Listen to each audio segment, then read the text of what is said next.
Bilal Habshi, these are the inspirations for us. Bilal Habshi एक ऐसी शख्सियत, एक ऐसा उन्होंने इश्क और मोहब्बत और मवद्दत और ऐसा टूट के इश्क किया कि रसूल अकरम सल्लल्लाहु अलैहि वसल्लम के दिल के बहुत करीब थे। और आप ये सोचें कि जब इंसान इन हस्तियों के साथ अपनी मोहब्बत को जोड़ लेता है, अपने दिलों को जोड़ लेता है, तो फिर देखें वो कहाँ से आपको फ़र्श से उठा के अर्श पर ले जाते हैं। और जनाब बिलाल हबशी ऐसी शख्सियत के जिनकी आज़ान ना सिर्फ फ़र्श नशी सुन के रश्क करते थे, बल्कि साथ साथ जो अर्श पे रहने वाली जो मलक हैं, जो मखलूक़ात हैं, वो इंतज़ार किया करते थे कि कब जनाब बिलाल हबशी जो हैं वो अपने उसमें कई दफ़ा अक्सर लोग कुछ अपनी मोहब्बतों का इजहार कर रहे होते हैं तो उनको हम कह देते हैं, अरे भाई ये कुछ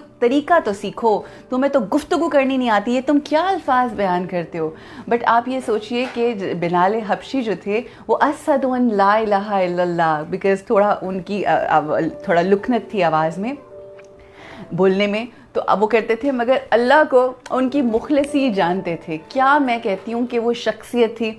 मैं एक वाक़या सुनाना चाहूँगी। जनाब बिलाल हबशी एक रोज़ एक बहुत ही नादार, एक ऐसा शख्स जो नया नया मुसलमान हुआ था, आका की बारगाह में आया। जब आका की बारगाह में आया तो आका से कहने लगा कि मेरे पास ना खाने के लिए कुछ है, ना रहने की कोई जगह है, ना पहनने के लिए कोई कपड़े हैं, और कुछ नहीं है, मेरे पास मैं बिल्कुल खाली हाथ हूँ।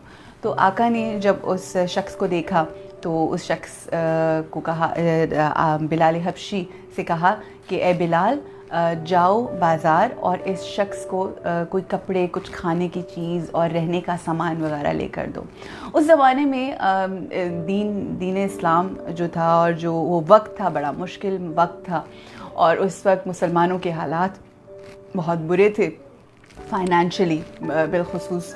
तो उस वक्त अक्सर कर्ज़ लिया जाता था मुख्तलिफ़ लोगों से, और अभी उस वक्त जो सूद की आयत है वो भी नहीं आई थी, तो वो भी ले लिया जाता था। यहूदी बहुत ज़्यादा सूद मांगा करते थे। तो बिलाल हबशी जो हैं वो गए, उस बंदे को लेकर बाज़ार गए। वहाँ पर एक यहूदी मिला। बिलाल हबशी ने कहा कि मुझे थोड़ा कर्ज़ चाहिए, इस बंदे की मदद करनी है। तो वो यहूदी एक वो शख्स था कि जिसको बहुत ज़्यादा चिढ़ थी जब आज़ान होती थी ना, और ख़ास तौर पे बिलाल हबशी की आज़ान जब वो सुनता था तो उसके दिल में इज़्तिराबी होती थी, और वो इस ताक में था कि कोई ऐसा वक्त आए कि जब मैं इस शख्स के साथ कोई बदला लूँ या कुछ इस तरह से करूँ। बहरहाल जब जनाब बिलाल हबशी लेकर गए उस गरीब शख्स को, उन्होंने कहा कि मुझे इस तरह से थोड़ा कर्ज़ा चाहिए ताकि मैं इस शख्स की मदद कर सकूँ, उसको कपड़े, खाने पीने की चीज़ें, रहने के लिए सामान लेके दे सकूँ। तो उस यहूदी ने ये सोचा कि इससे अच्छा मौका और क्या हो सकता है कि मैं इससे उस चीज़ का बदला लूँ कि जब हर रोज़ अज़ान देता है मदीने की फ़िज़ाओं में, जब इसकी आज़ान मेरे कानों से टकराती है तो मेरे अंदर एक अजीब हलचल होती है। मैं इसका बदला इससे लूँगा कि मैं इसको कर्ज़ दे देता हूँ, और फिर मैं ये कर्ज़ मुझे वापस नहीं कर सकेगा, और जब कर्ज़ वापस नहीं कर सकेगा तो मैं इसको फिर अपना ग़ुलाम बना लूँगा, और फिर जो इसने मेरे दिल के ऊपर छुरियाँ उस सूरत में चलाई हैं, जो वो खुद से एजम्पशन होती थी उसकी, जो वो महसूस करता था, तो उसने कहा कि फिर मैं इसका बदला लूँगा जब मैं इसको ग़ुलामी में ले लूँगा। बहरहाल जनाब बिलाल हबशी उसकी जहनीत से, उसकी सोच से वाकिफ़ नहीं थे। उन्होंने उससे सूद लिया और चले गए। 1 महीना गुजरा। 1 महीने के बाद वो जो यहूदी था वो बिलाल हबशी के पास आया और उसने कहा कि तुम जानते हो ए बिलाल, 1 महीना तकरीबन गुजर गया, 4 दिन रह गए और अब तुमने मुझे देना है, और अगर तुमने मुझे कर्ज़ वापस ना किया तो मैं तुम्हें अपनी ग़ुलामी में ले लूँगा, और मुझे इस बात का यकीन है कि तुम नहीं कर सकोगे। जनाब बिलाल हबशी जो थे वो बहुत परेशान हुए। The reason for that was कि वो ख़जानची थे आकाए दो जहान मोहम्मद मुस्तफ़ा सल्लल्लाहु अलैहि वसल्लम बर मोहम्मद व आले मोहम्मद सलावत अल्लाहुम्मा सल्लि अला मोहम्मद व आले मोहम्मद। तो ख़जानची थे, जानते थे कि इनके आका के पास ख़जाने में कुछ भी नहीं, पानी देना बेटा, कुछ भी मौजूद नहीं है और 4 दिन रह गए हैं, और अगर ऐसा हुआ तो क्या होगा? मैं अपने आका से जुदा हो के कैसे रहूँगा? मैं तो मर जाऊँगा। बहरहाल 4 रोज़ रह गए हुए थे। रात को आका से तज़किरा किया, आका से कहा कि आका मैं बहुत परेशान हूँ, ख़ज़ाने में कुछ है नहीं और उस यहूदी का कर्ज़ देना। और उसने ये बात कही है कि अगर ऐसा हुआ तो मैं तुम्हें अपनी ग़ुलामी में ले लूँगा। आका के चेहरे पर मुस्कुराहट, और आका ने कहा कि परेशान ना हो, तुम परेशान ना हो, सब ठीक होगा, सब्र करो। हमें भी जब ये सारे वाक़यात हम सुनते हैं, हमारा ये ईमान है ना कि हमारे आका मौजूद हैं, हमारा ये ईमान है कि हमारे आका हमें सुन रहे हैं। जब हमें कभी कोई मसला हो ना, तो हमें भी उस मसले को बयान करना चाहिए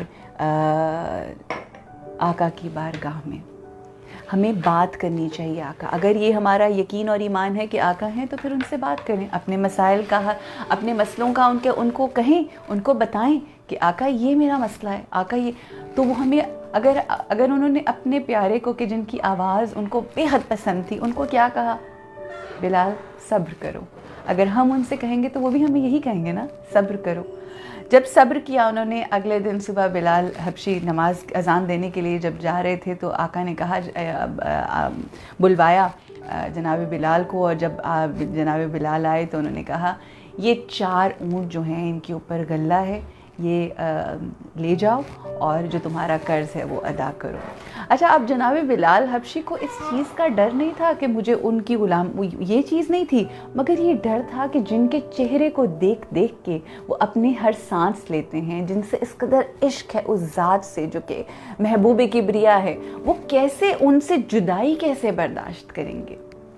आप ये सोचें, ये हैं वो आशिक़े रसूल, ये हैं कि जिनको कोई गर्ज़ नहीं, बस अगर गर्ज़ है तो एक है कि वो अल्लाह के हबीब हैं, अगर गर्ज़ है तो ये है कि वो हमारी मुश्किलों को हल करने वाले हैं, गर्ज़ है तो ये है कि हमें इश्क है, गर्ज़ है तो ये है कि कहीं वो हमसे नाराज़ ना हो जाएं।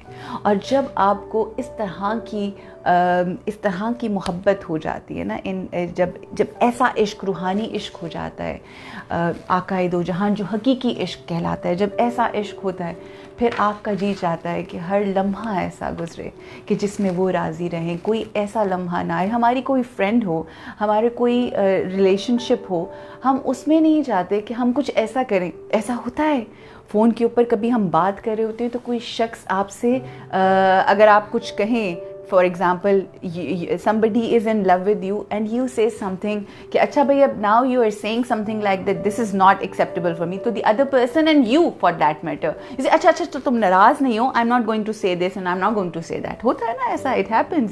आप चाहते हैं कि कुछ ऐसा ना कहा जाए कि जिसकी वजह से जिससे आपको प्यार है या जिससे आप प्यार करते हैं वो नाराज़ हो जाए। तो हम अगर हर लम्हा अपनी ज़िंदगी में यही सोच रखें कि हमारे आका हमसे नाराज़ ना हो जाएं, कहीं हमारे आका को कोई हमारी बात बुरी ना लग जाए, तो फिर आप बहुत आसानी से अपनी ज़िंदगी और ख़ूबसूरती से अपनी ज़िंदगी गुजारेंगे इंशाअल्लाह।